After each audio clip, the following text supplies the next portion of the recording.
नमो अरिहंताणम।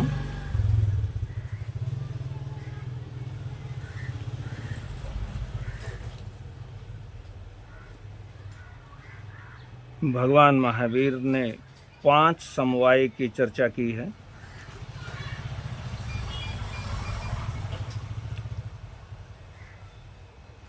जो महावीर के सिद्धांतों में महत्वपूर्ण सिद्धांत है।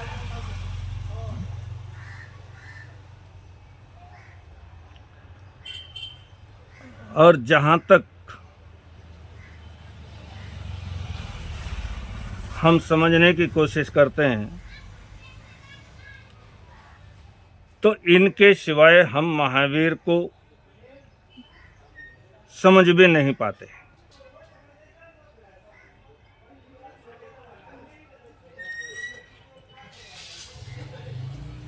जैसे महावीर का अनेकांत है।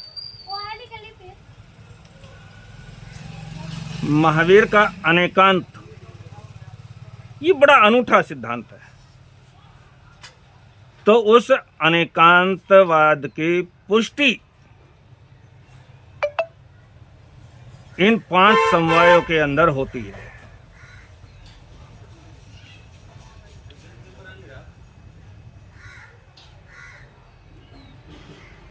हम किसी भी बात को एक ही दृष्टि से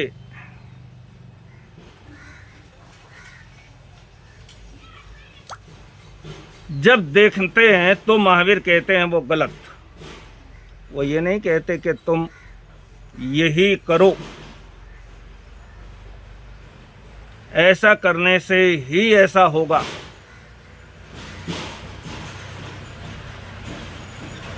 वैसे तो शास्त्र की हर गाथा के साथ महावीर कहते हैं आहा सुहम देवाणु पिया, आहा सुहम देवाणु पिया माँ पड़िबंधम करे ह। ये तो सुना होगा ना शास्त्रों को सुनते हुए। जैसा तुम्हें सुख हो वैसा करो। और जब ये समझ आ जाए कि ऐसा करने से सुख मिलता है तो उस समय करने में कोई हिचकिचाहट भी मत करो।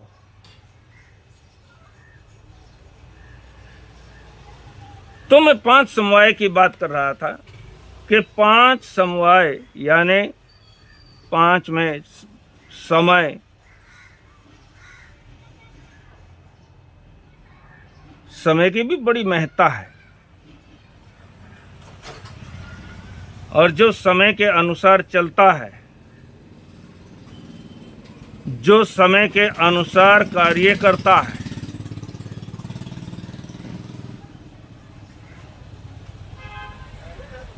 अगर किसान समय को ना पहचाने और वो कभी भी कोई भी फसल लगाने लगे तो आएगी नहीं आएगी।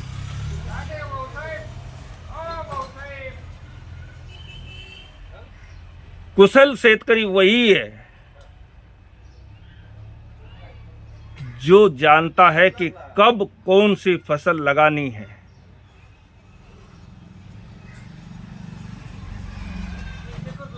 समय के अनुसार चलने वाला व्यक्ति जिंदगी में आगे बढ़ता है।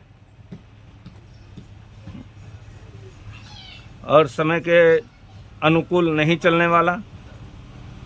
और इसीलिए मैं दोहराता रहता हूँ ये बातें कि हमारा विशेष तौर से हमारा जैन समाज इस बारे में फिसड्डी रहा।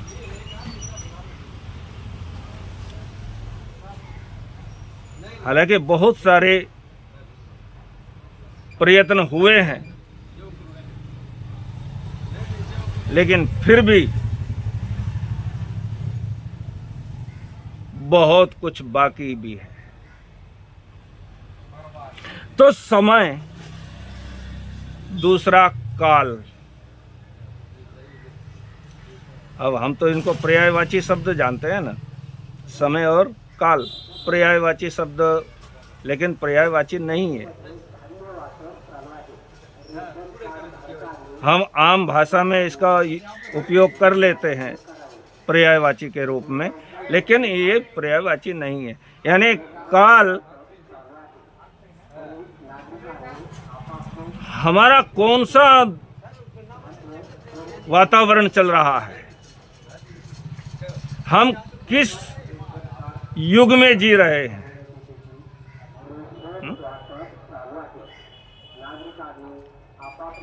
युग प्रधान आचार्य, ऐसे बहुत से आचार्यों के साथ ऐसी बातें आती है। युग प्रधान आचार्य यानी जिन्होंने युग के महत्व को समझा, जो युग के अनुसार अपने आप को ढालने में समर्थ बने, ऐसे लोगों ने ही यश पाया है, ऐसे लोगों ने ही अपने जीवन को ऊंचा उठाया है, ऐसे लोगों ने ही समाज का और राष्ट्र का मार्गदर्शन किया है। मैं फिर नाम ले दूं उन महापुरुषों का, आचार्य सुशील मुनि जी महाराज और आचार्य विमल मुनि जी महाराज, जिन्होंने युग की गति को पहचान करके ऐसे ऐसे कार्य किए कि समाज हमेशा हमेशा के लिए उनका ऋणी बन गया। जैन धर्म को अंतर्राष्ट्रीय दर्जा दिलाने वाले यही महापुरुष थे। तो काल, ये महावीर का सिद्धांत है, ये मेरा और तुम्हारा किसी का बनाया हुआ नहीं है।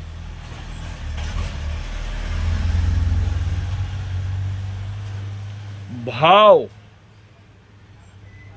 तुम्हारी भावना क्या है, तुम्हारे मन में विचार क्या है।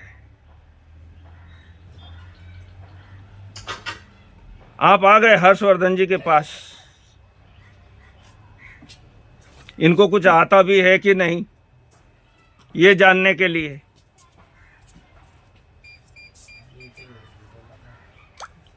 लगे प्रश्न उत्तर करने को, जताएंगे ऐसा कि जैसे हम कोई चर्चा कर रहे हैं, धार्मिक चर्चा कर रहे हैं, लेकिन उसके पीछे उद्देश्य ये है कि इनकी परीक्षा ले ली जाए, इनको कुछ आता भी है कि नहीं।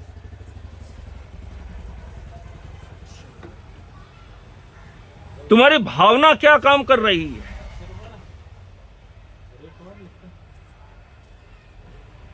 तुम बड़े धर्म की ओर बढ़े जा रहे हो, लेकिन उसके पीछे तुम्हारा काम क्या, तुम्हारी भावनाएं क्या काम कर रही है।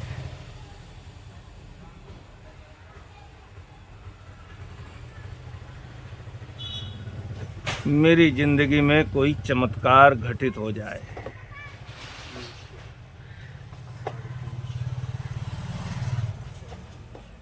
इन चमत्कारी बाबाओं से तो एक जादूगर जो रोड के किनारे बैठ कर के चमत्कार दिखाता है, बड़े बड़े चमत्कार दिखाता है, लोग बड़े दंग रहते हैं उसे, और चमत्कार दिखा करके फिर वो हाथ में कटोरा लेकर के सबसे पैसा मांगता है।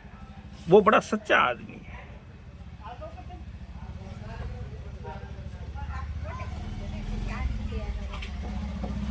भाव, तुम भी उसके वशीभूत बंधे चले जाते हो। मेरा भी कुछ काम हो जाएगा, माला फेर रहे हो, कहीं मेरा धंधा अच्छा चले, इसके लिए तो नहीं। उसमें तुम अपने आप को धोखा दिए जा रहे हो। ये तो थोड़ी सी मेहनत करने से हो जाएगा। क्षेत्र, 5 समवाय में चौथा स्थान क्षेत्र। जैसे महाराष्ट्र में जो वातावरण है, या उत्तर भारत का जो क्लाइमेट है, उसे एकदम दक्षिण भारत का एकदम विपरीत वातावरण है। अब हम देखते हैं हमारी तिथियां हैं चातुर्मास की।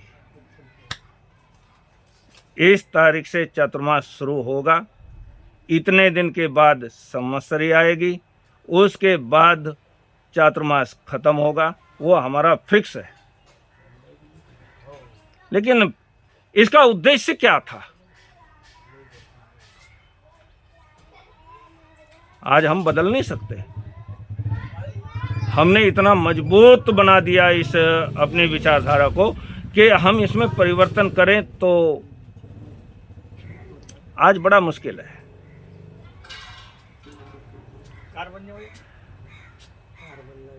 लेकिन हमारी जो एक परंपरा चली आ रही है चातुर्मास, शास्त्रों की भाषा में कहें तो वर्षावास, इसे वर्षावास कहा है। ये धीरे धीरे चातुर्मास के रूप में पुकारा जाने लगा, क्योंकि 4 महीने की एक स्थिति इसकी रहती है।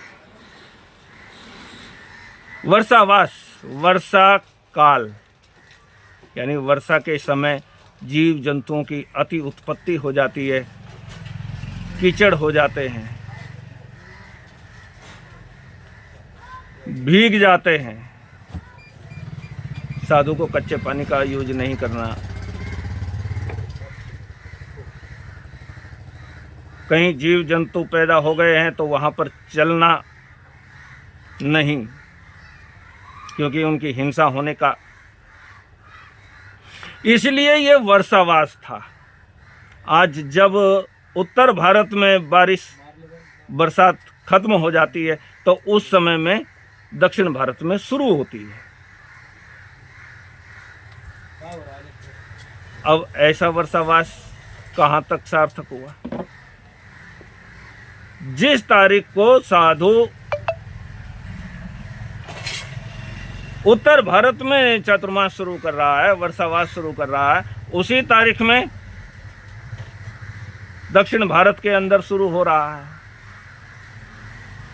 तो ये वर्षावास की धारणा भी थोड़ी सी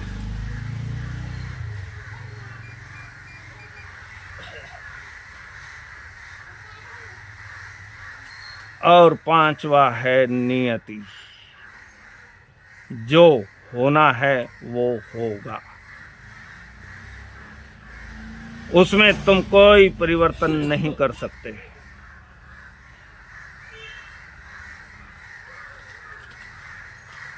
हम सिर्फ नियति को ही अपना सिद्धांत बना लें तो भी गलत, हम क्षेत्र को ही अपना सिद्धांत बना लें तो भी गलत, हम भाव और समय को भी अपना सिद्धांत बना लें तो भी गलत।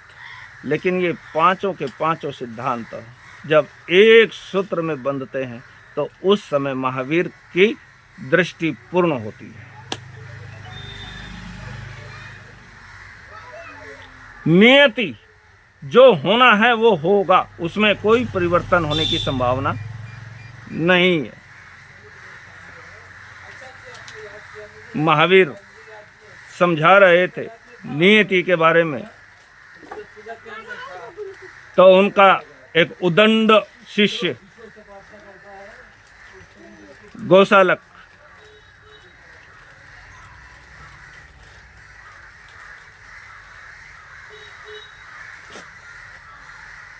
गोसालक ने महावीर से कहा कि भगवान आप कहते हैं कि जो होना है वो होगा, तो आप बताइए ये पौधा खड़ा हुआ है, लहरा रहा है, हरा भरा है, क्या ये वृक्ष बनेगा?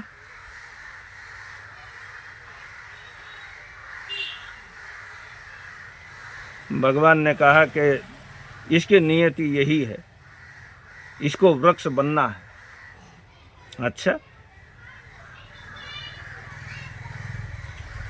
गोसालक उठा, जाकर के उस पौधे को उखाड़ करके फेंक डाला एक तरफ। नियति यानी क्या, मैं ये समझाने की कोशिश कर रहा हूं। उसने वो पौधा उखाड़ा और फेंक दिया एक तरफ, लेकिन जहां फेंका वहां कीचड़ था, उस कीचड़ में जाकर के पड़ा। और गोसालक भगवान के पास गया और जाकर के कहने लगा भगवान आप कहते हैं नियति, जो होना है वो होगा। अब देखता हूं ये कैसे होता है।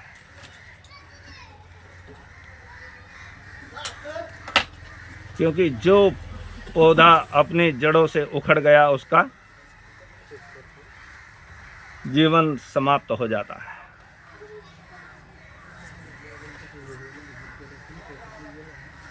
हम कितनी भी कोशिश क्यों ना कर ले, नियति को नहीं बदल सकते।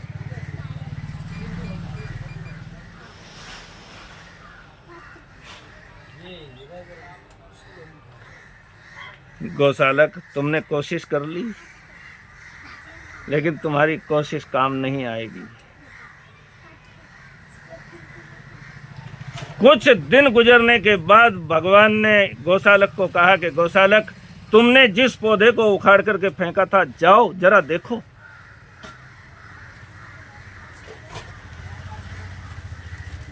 वो पौधा आज भी उसी तरह से लहरा रहा है, आज भी हरा भरा है।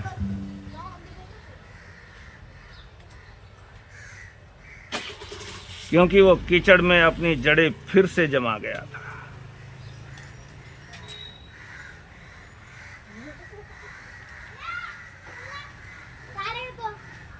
इसलिए महावीर अनेकांतवाद को जन्म दे सके। एक बहन ने, मैं नहीं जानता, लेकिन उन्होंने कमेंट किया है, पहले अपने महाव्रतों को संभालो।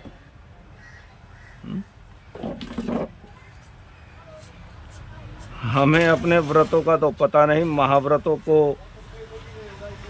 जिसे 40 साल हो गए महाव्रतों को लेकर के चलते हुए, शायद मुझे लगता है उस बहन की उम्र भी इतनी नहीं होगी, शायद कह रहा हूं। पहले अपने महाव्रतों को संभालो। महाव्रत अहिंसा, सत्य, अस्तेय, ब्रह्मचर्य, अपरिग्रह।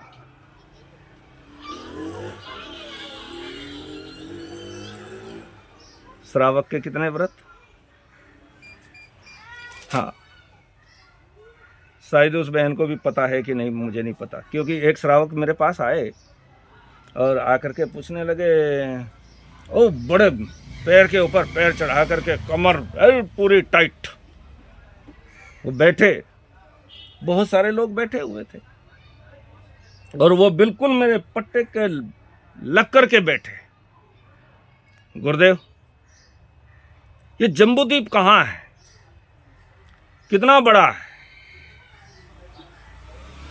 मैंने कहा, श्रावक जी, ये नमो अरिहंताणम, इसका मतलब क्या है, पहले ये बताओ मुझे। वो इधर उधर बगले झांकने लगा।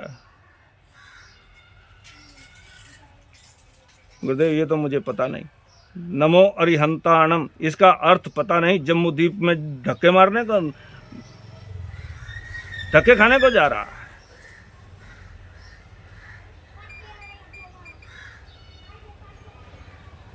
क्या हम सिर्फ दूसरे को नीचा दिखाने के लिए ही?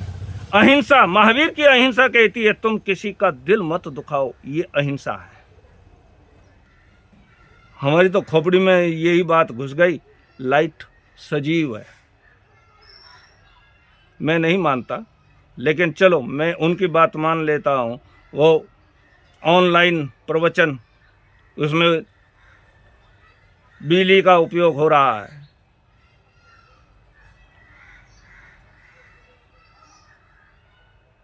लेकिन हम बिजली का उपयोग नहीं कर रहे हैं, हम सीधे चुपचाप बैठे हुए हैं। हमारे शरीर की गर्मी से अनंत जीवों की हिंसा हो रही है।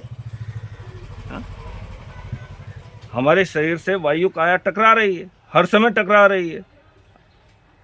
अगर वायु काया ना हो, हमारे शरीर के साथ ना टकरा रही हो, तो हमारा शरीर रेत के जैसे बिखर जाएगा। हर पल असंख्य जीवों की हिंसा हो रही है। और ये भी कहते हैं अगर हमारे प्राण दे करके भी किसी दूसरे जीवों की रक्षा होती है तो हमें प्राण देने की भी तैयारी कर लेनी चाहिए। असंख्य जीवों की हत्या कर रहे हैं और फिर भी आत्महत्या नहीं कर रहे हैं।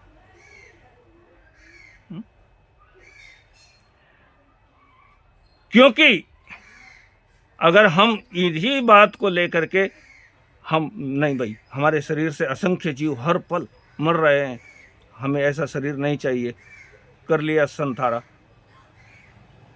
हमने अपनी जीवन लीला समाप्त कर दी। महावीर ने उसे महापाप कहा है, महापाप की श्रेणी में है।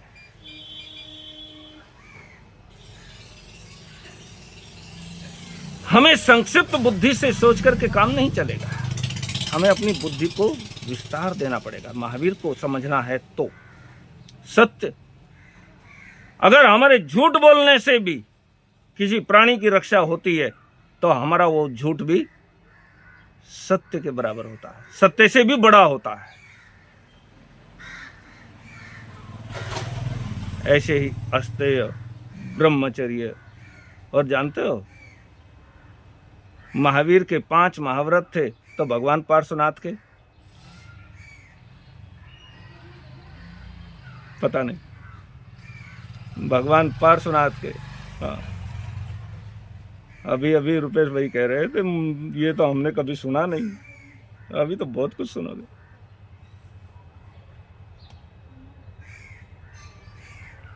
भगवान पार्श्वनाथ के समय में 4 महाव्रत थे, साधु के 4 महाव्रत थे। उसमें कौन सा महाव्रत गायब था जिसको आज हम प्रथम श्रेणी में रख देते हैं? ब्रह्मचर्य। भगवान पार्श्वनाथ के टाइम पे था ही नहीं। अहिंसा, सत्य, अस्तेय और अपरिग्रह। उनके समय में तो साधु की कोई ड्रेस भी निश्चित नहीं थी, मुंहपत्ती का तो काम ही नहीं, रंगीन कपड़े भी पहनते थे, जो कपड़ा मिल गया वो पहन लिया।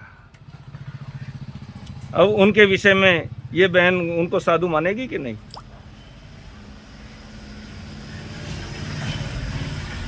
हमारी अपनी संकुचित धारणाएं हैं, संकीर्णताएं हैं। थोड़े मस्तिष्क को खोल करके देखो। अपने गुरुजी से मैंने एक विषय सुना था, कहानी, और कहानी क्या, उनके साथ में भी घटी हुई बातें। एक बहन उनके पास बैठी हुई कह रही थी कि गुरुदेव मेरी सास इतनी धर्मात्मा थी, इतनी धर्मात्मा थी। अरे भाई कितनी थी कि वो मुंह पत्ती को भी छाछ के ऊपर जो पानी आ जाता है वो पानी लेकर के मुंह पत्ती धोती थी, कच्चे पानी का उपयोग। हाँ, आप सुनेंगे तो वाह वाह, क्या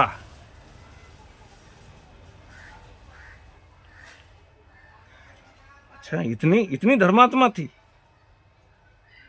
तुम्हारी सास के बच्चे कितने थे? कि भाई बहन मिला करके 9। कितने? हाँ, आजकल तो इलेक्शन लड़ने की मनाही कर दी सरकार ने, अगर किसी को इतने बच्चे हो जाए तो।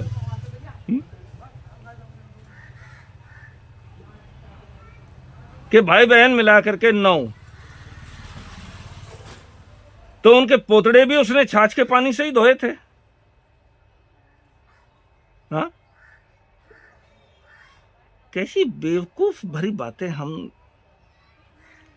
अपने जहन में भर लेते हैं।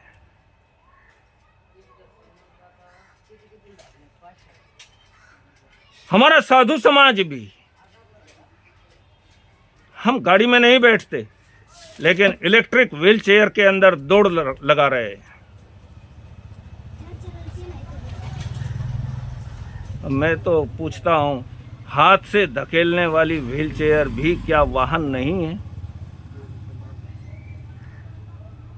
अरे वाहन में तो इंजन काम कर रहा है, ये धकेलने वाली व्हील चेयर में तो इंसान धकेलते हुए जा रहा है, वो बेचारा अपने पेट के लिए कर रहा है, लेकिन उनको धकेलता हुआ जा रहा है। साधु बैठा है, उसको दूसरा आदमी अपनी मजबूरी बस धकेल रहा है, पसीने पसीने हो रहा है।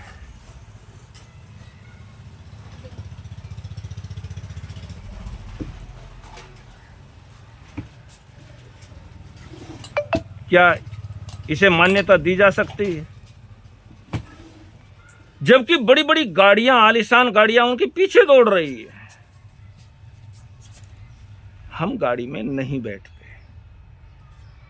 तुम क्या करते हो, क्या नहीं करते हो, ये सब बातें गौण है, लेकिन इस तरह की बातें करके हम अपने आप को धोखा जरूर देते हैं। कम से कम साधु समाज को तो ये बातें सोच लेनी चाहिए, विचार कर लेनी चाहिए। परिवर्तन आएगा, समय समय पर परिवर्तन होते रहे हैं, होते रहेंगे, उन्हें कोई रोक नहीं सकता।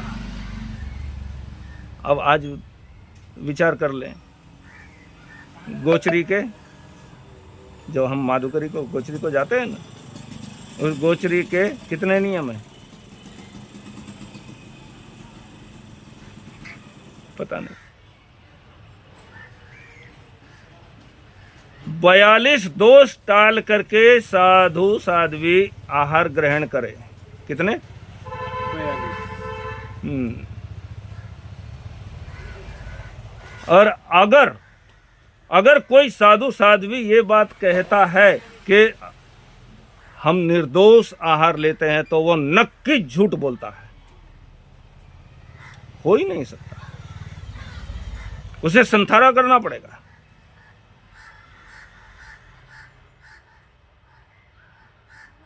फिर हम अपने आप को बड़प्पन सिद्ध करने के लिए क्यों ऐसी फिजूल की बातें करते रहते हैं? महावीर के 5 समवायों को समझो,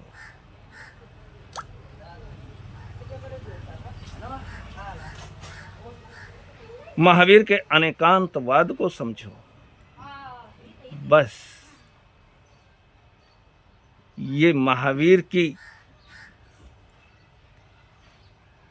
हमारे प्रति, हमारे मन में, महावीर की हमारे मन में, हमारे जीवन में एक सच्ची भक्ति होगी, और उसी से हमें आध्यात्म की शक्ति प्राप्त होगी। ओम शांति।